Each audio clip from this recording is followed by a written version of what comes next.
I think I'd like to have a miracle.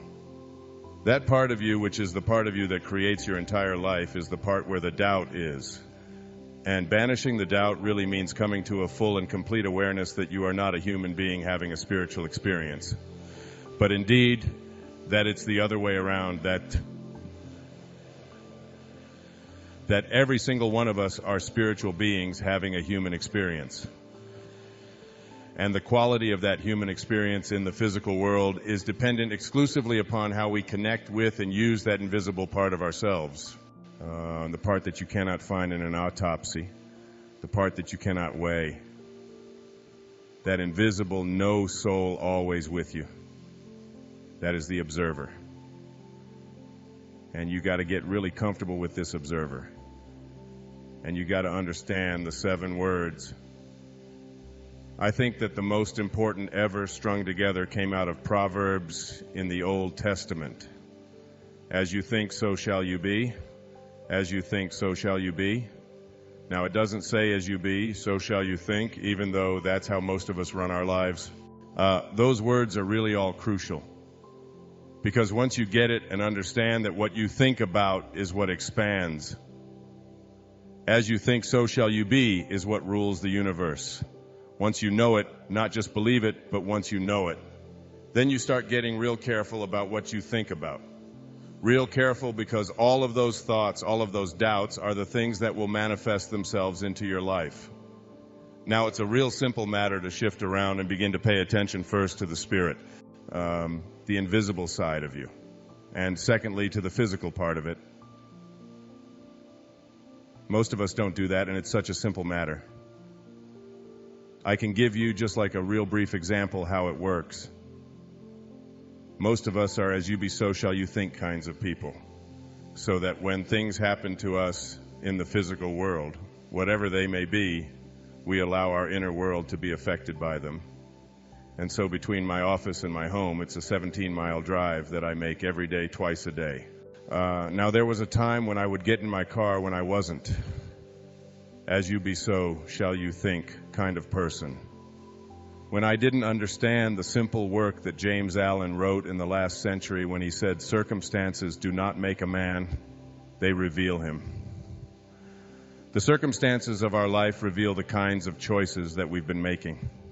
And I used to get in my car and drive to my home, and dependent upon how the traffic went, or whether there was construction, or whether there were delays, or whether there were difficulties or struggles or problems, I would then allow my mood at home to be determined by that.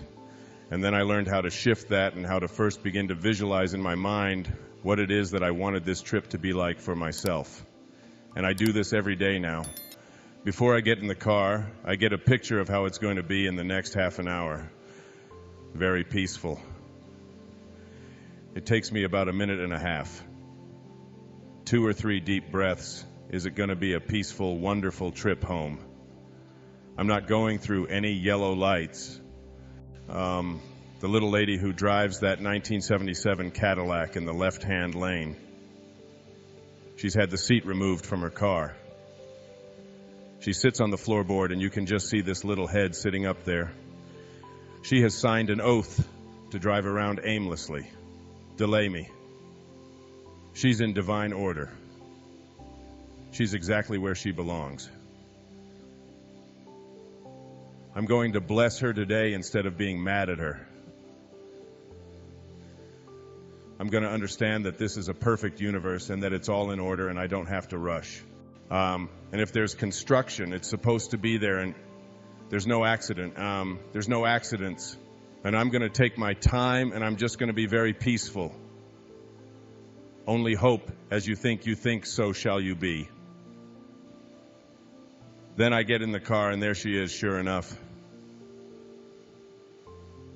But 2 miles from the house, then I waved, and I thank you for being here. If I were to try to go around you like I used to, I would probably have a head-on collision. There's an officer there to give me a traffic ticket or whatever. I bless you for being there, and I get home. And I don't go through any lights in the yellow. I don't rush. Don't change lanes.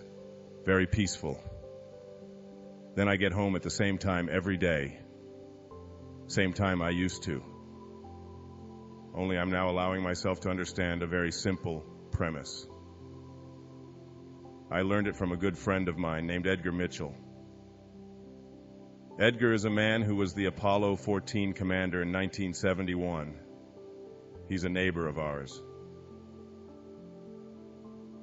Have dinner a couple of times. Ivanka, my wife Marcy, and Edgar's wife Sheila are very close friends. And we spend a lot of time with Anne. And I was talking to Edgar one time about what was it like to be on the moon. Because for me, whenever I meet anybody who's very unusual or done things that very few people have done, he's one of 12 human beings in the history of humanity to walk on the moon. So I want to know about him, what that's like. And he told me about this experience. He called it a Satori. Where I got the idea to write about that in Romantic. Everything I needed just showed up for me. It always just when I would need information about a certain area. I would be just slightly wondering where I should go, and in the mail, I would be there. The book would be there. The conversation would be there. It was like that kind. That's what happens when you get to this surrendering place. And he told me about being, this is a guy who's got a PhD from MIT in nuclear physics. That's as left-brained as it gets. Okay. And he said he was walking on the moon, and he looked to his left, and he could see an infinity of heavenly bodies hurling through space at thousands of miles per hour. And he looked to his right, and he could see this blue marble, which is what the Earth looks like from the surface of the moon. Blue marble. And he said he realized that on this blue marble was all of the problems we've ever had in the history of the whole planet. So every single problem is on this little blue marble, one little sort of dot in another infinity of them hurling through space, all of your struggles, all of your problems, all of your worries, whether you know everything that you're concerned about then on, and everybody else. Genghis Khan, Attila the Hun, Napoleon, all of them all on this marble. And he said he had this, what they call in Zen, a Satori, an instant awakening. And in this instant awakening, he realized that this is an intelligent system that we're all a part of. There's an intelligence to this system. It's not some accidental fluke. And I said, Edgar, wouldn't you think that you would have been aware of it before you got in the capsule hood? He said, no. We had always been taught that we were to master it rather than to become harmonious with it. And he said that instant changed his life forever. And he left the space program, the Apollo program, when he came back. And he founded the Institute for Noetic Sciences, and has been lecturing all around the world about the spiritual consequences of spaceflight and how it can really dramatically affect your life when you get out there and see that this is an intelligent system that we're all a part of. And if you know that this is an intelligent system that we're all a part of, then you know that your life is also a part of that intelligence. And that the same intelligence that flows through those planets and allows them to align and allows the galaxies to stay in place and allows us to move at thousands of miles per hour, which we're all doing right now. Even though our senses tell us something different, we're all hurling through space at thousands of miles per hour. As Einstein said, all things are relative. Nietzsche had a great conundrum that'll help you to understand Einstein's theory of relativity. He said, all things being relative. What time does Munich stop at this train? That'll get you going.